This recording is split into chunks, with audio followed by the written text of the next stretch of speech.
So, when you're wrong about a subject, is it important for you to take accountability into these particular matters at hand?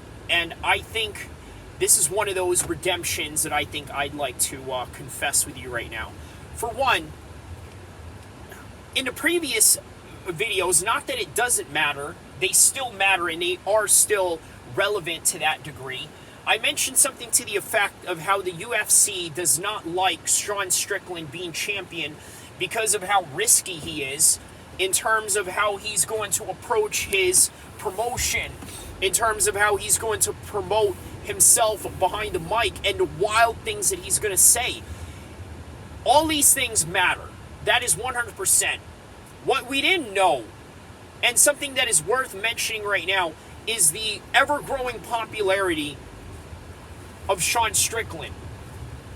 And one can argue and say that Sean Strickland is arguably the most popular figure in combat sports right now.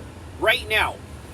We're not talking about Conor McGregor and the past that he's accumulated over the years. We're not talking about Tyson Fury, who has been a big star in America for a couple of years now, and an even bigger star in England for a mass number of years.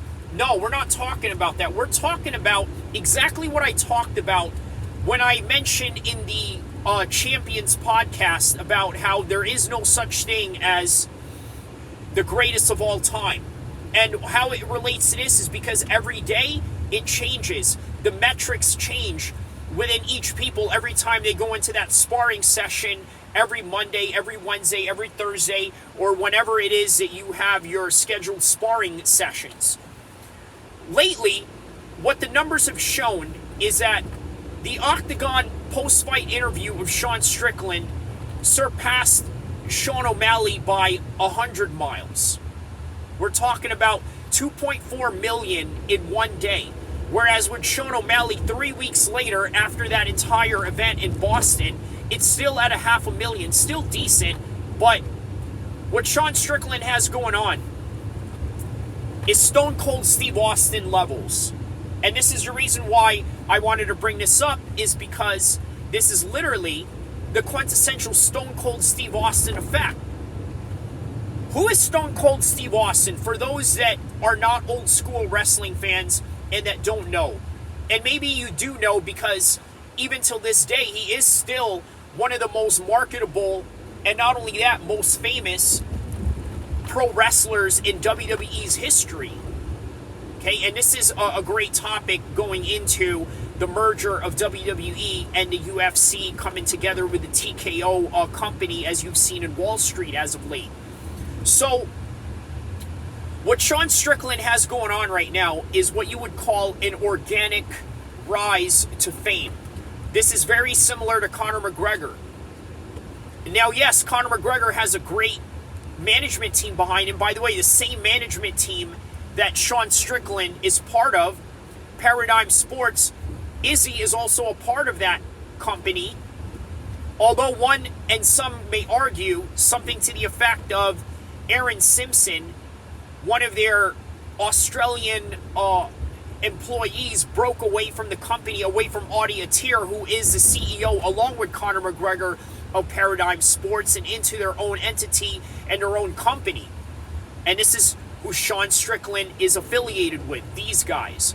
So does it help having a management team like that? Yes, but they were not the sole reason of why you have the rise of Conor McGregor and Sean Strickland. This is why I say that this is a very organic rise to the top, and very worth mentioning and understanding to every sense of its degree.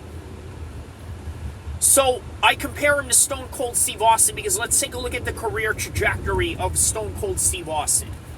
The guy went from WCW to ECW, playing all these different characters. Then he comes into the WWE, the big time show, and now he's no longer the stunning Steve Austin, the guy with the long blonde hair.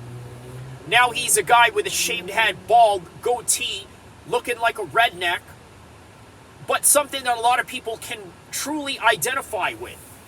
Wow, this guy likes to drink beer. Wow, he likes to step out of line. Wow, he loves to tell everybody off and become the anti-hero. So what we have right now is the rise of an anti-hero in Sean Strickland, and I think that it's really one of those marvelous times in combat sports for you to witness that.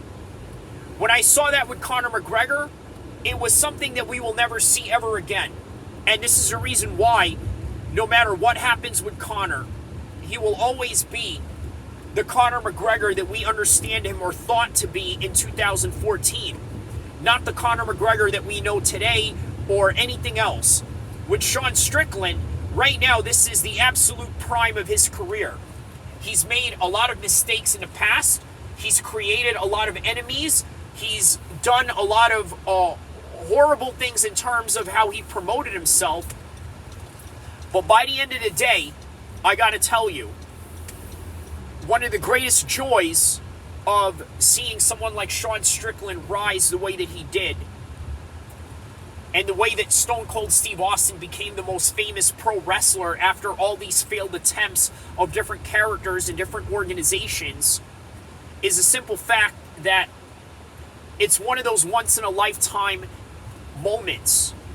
Because yes, I gotta tell you, if you have the right management team, you can go very far. And you can tell that it was the management team that promoted a certain fighter to be where they're at. When it comes to the likes of Sean Strickland, when it comes to the likes of Conor McGregor, when it comes to the likes of Chuck Liddell, and all these top names that have ever been mentioned in mixed martial arts, including Tyson Fury on the boxing side. The organic rise of that is one of a kind, and there is nothing like it. Just like this channel, there is nothing like it.